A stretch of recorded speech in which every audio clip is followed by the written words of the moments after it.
Welcome back, ladies and gentlemen, to another JVS movie review. And this, ladies and gentlemen, is the final review of the Fear Street series. This one, Fear Street Part 3, 1666, is the quick synopsis.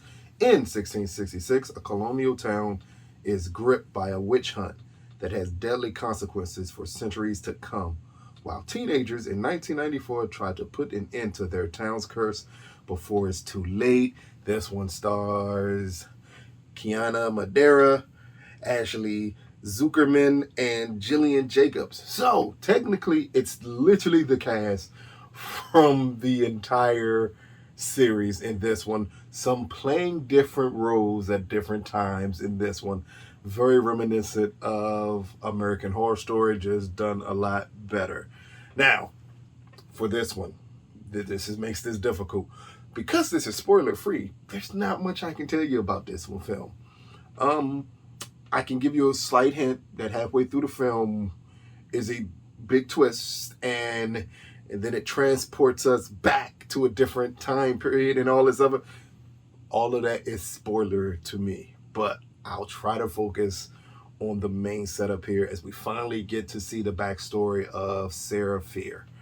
And that was the key part of really the whole series, is finding out her backstory, finding out how she bewitched this town and how they can stop this curse from happening here. I would say when we see Sarah Fear and the way they build upon Sarah Fear in this film is great. It is very reminiscent of the witch hunt horror movies that you may have seen countless times. But this one was done really, really well. The cinematography, again, great direction here by Leigh. The cinematography here is amazing. The setups are amazing. And I think that's the key part, especially when you do time period horror films, is the setups. We reviewed, I think it's called 8 for Silver, that had a werewolf in it, something we reviewed last year. And a lot of what made that movie good was the setup before you got the big reveal.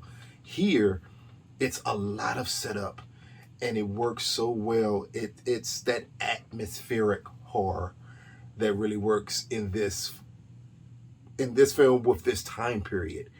It's, in all honesty, for this series, it's like you just took 3 different horror movies and blended them so well together to build a series, and I think that's what works best. And for 1666, it's amazing.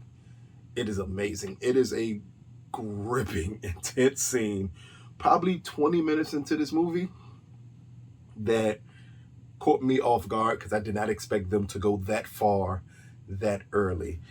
And it feels so good when it's executed because it gives you all the horror moments you could ever want, along with, again, explaining the story of Sarah Fear and how it translates to our characters in 1994, and just the correlation between everyone here. And when that final connection is shown, it's really good.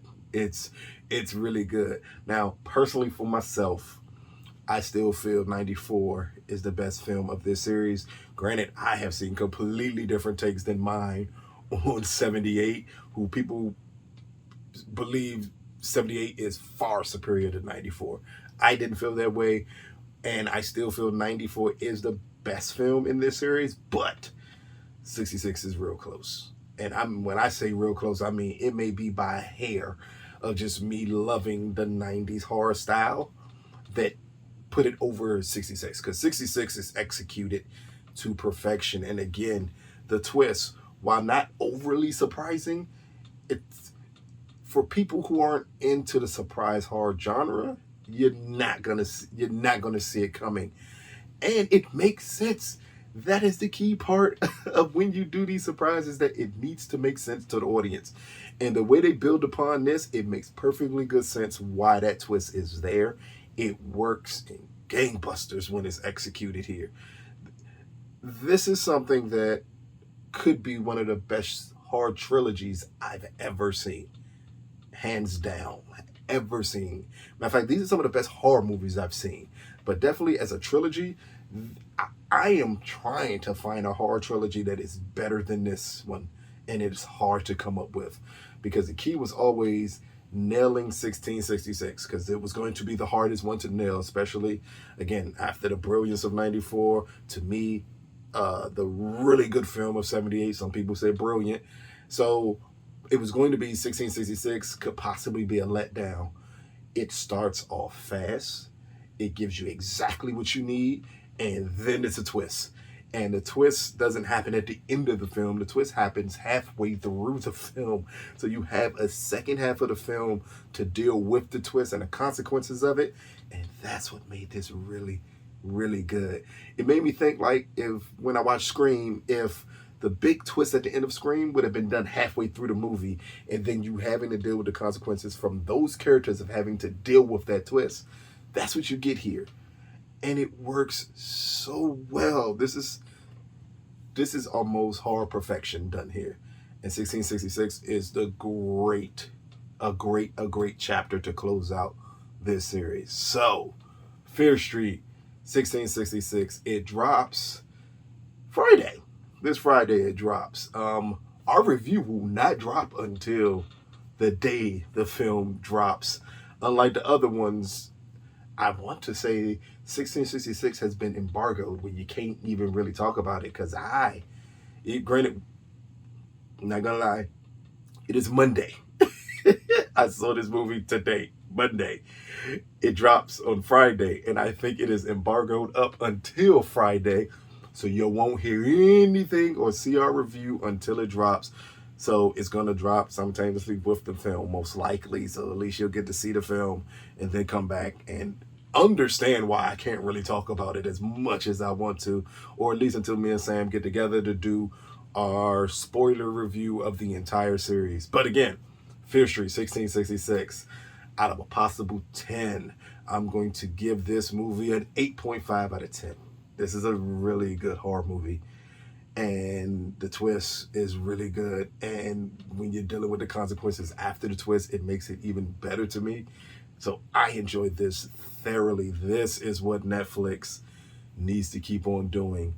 Now, the Fear Street series has a multitude of other stories in it that I would love to see them give this type of treatment to, or anything from R.L. Stine, because I believe they may have a lot of his library under licensing deals with Netflix. If they do, this is a great start to what you can do with R.L. Stine's stories. Even again, this is not a straight adaptation. This is a interpretation. Do more of this, and to me, you can build a horror movie catalog that can contend with Shudder. And I think that's something Netflix maybe want to look at here, especially after the success of the Fear Street series. This has been another JVS movie review. Peace, people.